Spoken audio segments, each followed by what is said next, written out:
Top HFY stories, annexation failure. The room was eerily silent as the council gathered. Representatives of over a dozen alien species, each more advanced than humanity by centuries, sat in their ornate chairs. They were the leaders of the Galactic Concord, an alliance formed to maintain peace and oversee the expansion of civilized space. Today, however, their task was to address the most unexpected development in recent history: humanity's defiance. At the head of the table sat High Arbiter Valtrex, a towering insectoid from the Crixathian Empire. Her mandibles clicked rhythmically as she reviewed the report on her data pad.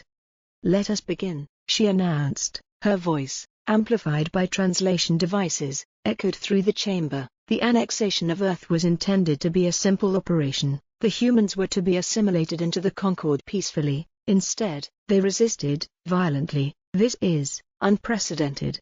A holographic projection flickered to life in the center of the room, displaying footage of humanity's unexpected triumph. Alien ships, sleek and brimming with technological superiority, were shown crashing to Earth. Other vessels fled under the relentless assault of human ingenuity.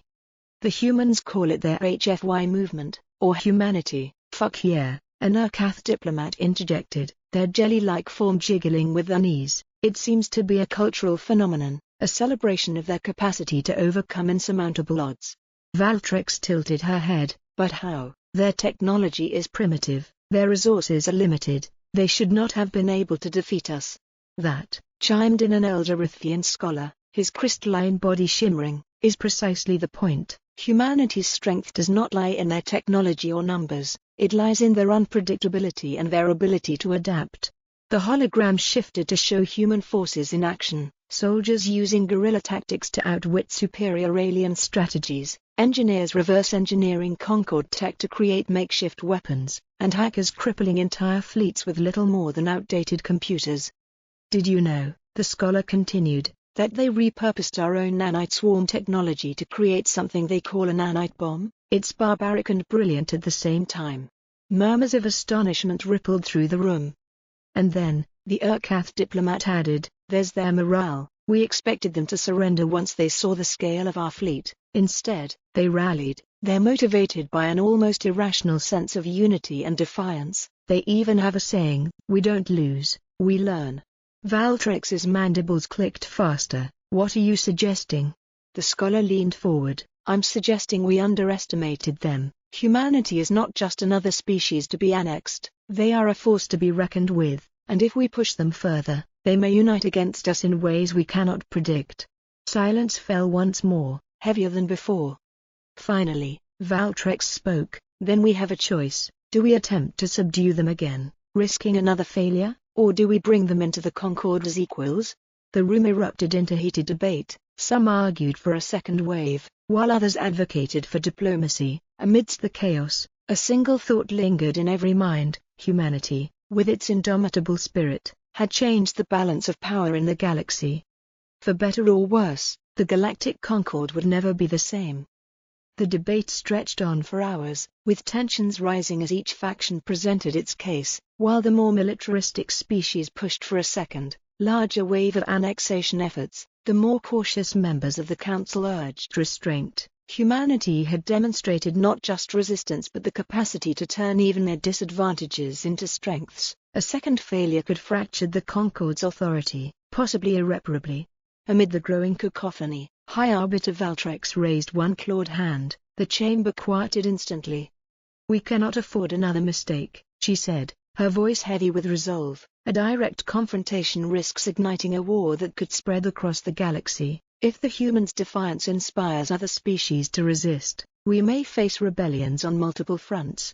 One of the war-hardened Zorvan generals bristled, his scaled, reptilian face twisted into a sneer. "And what do you propose, Arbiter? That we bow to these primitives and admit defeat?" Valtrex's compound eyes glimmered as she turned toward him. "I propose an alternative. We approach humanity not as conquerors, but as potential allies."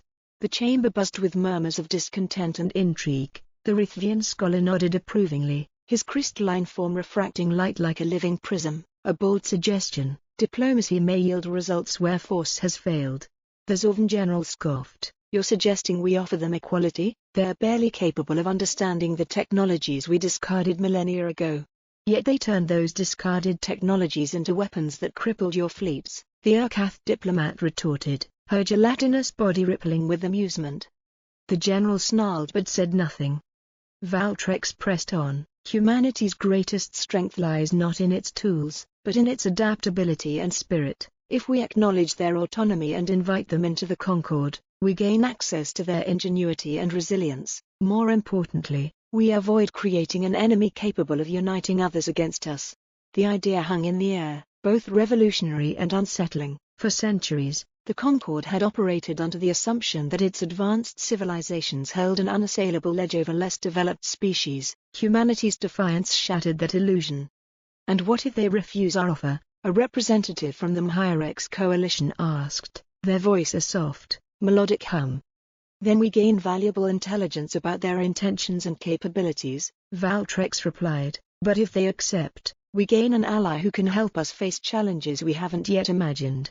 The room fell silent once more. Even the most hawkish among them couldn't deny the logic in her argument. Humanity had already proven it was more than a match for the Concord's initial efforts. Another failure would be catastrophic, not just for the annexation effort but for the Concord's reputation as a galactic superpower.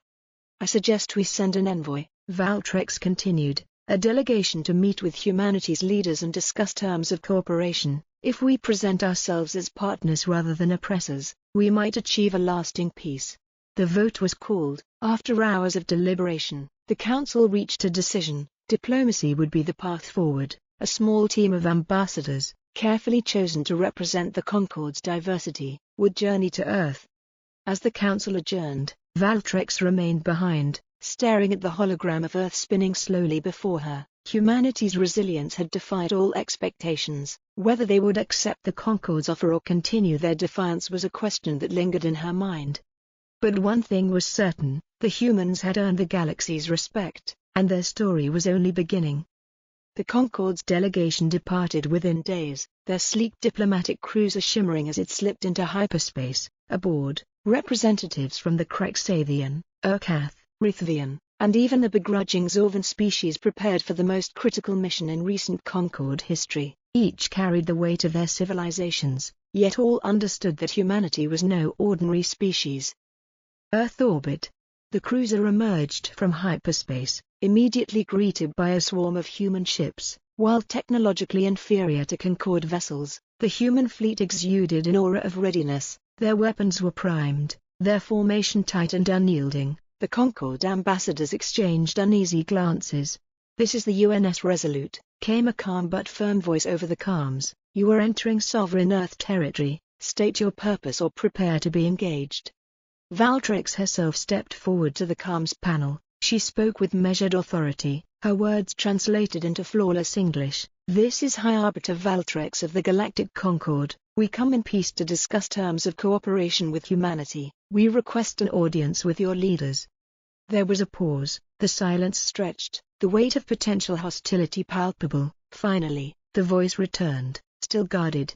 "Understood. You will follow the provided flight path. Any deviation will be considered hostile."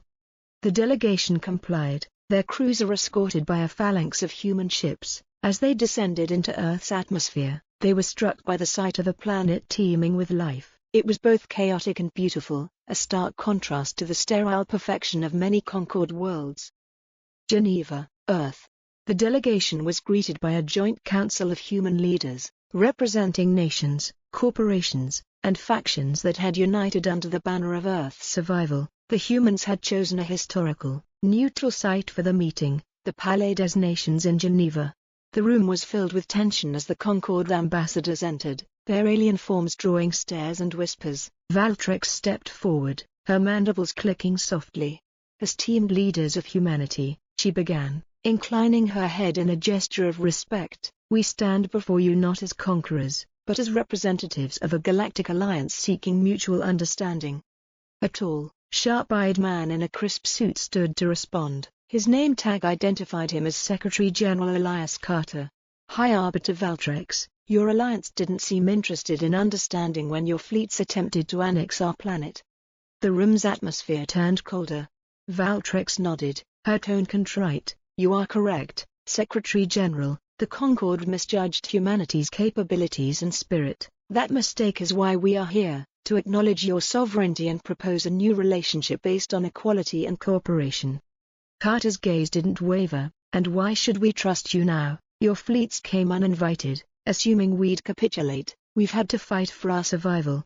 The Zorvan general shifted uncomfortably but said nothing. Valtrex, however, held her ground. Because humanity has proven itself unlike any species we have encountered, your resilience and innovation have earned our respect. The Concorde recognizes that your strength could benefit not only your people but the galaxy as a whole. We wish to learn from you, and in turn, share what we have to offer. The room buzzed with murmurs. Carter's sharp features softened, if only slightly. You want to make allies out of us, he said, his tone still skeptical, but alliances require trust, and trust requires time. Then let us begin today, Valtrex replied. We propose an exchange of knowledge, culture, and technology. We offer humanity a seat within the Concorde, with full voting rights, no strings, no subjugation, only partnership. The room fell silent. It was an unprecedented offer. Humanity had forced the hand of an alliance that spanned the stars. Now, they were being invited to shape its future. The negotiations stretched on for weeks, with both sides wary but increasingly cooperative. Humanity demanded guarantees of sovereignty and non-interference, while the Concorde sought assurances of peaceful integration. Slowly, trust began to take root. By the end of the talks, a preliminary agreement was reached. Humanity would join the Concorde as an equal partner, with access to its resources and knowledge in exchange for sharing its unique perspectives and technologies. As the Concorde delegation prepared to leave, Valtrex addressed the human leaders one final time. Today, humanity has changed the galaxy's path. Together, we will face challenges neither of us could conquer alone. You have our respect and our partnership. Secretary General Carter shook her claw-like appendage firmly. And you have ours. But remember this, humanity doesn't follow, we lead alongside. As the Concorde cruiser ascended back into orbit, Valtrex couldn't help but feel a sense of awe. Humanity, with all its flaws and brilliance, had not just survived annexation, it had transformed it into an opportunity. The galaxy would never be the same.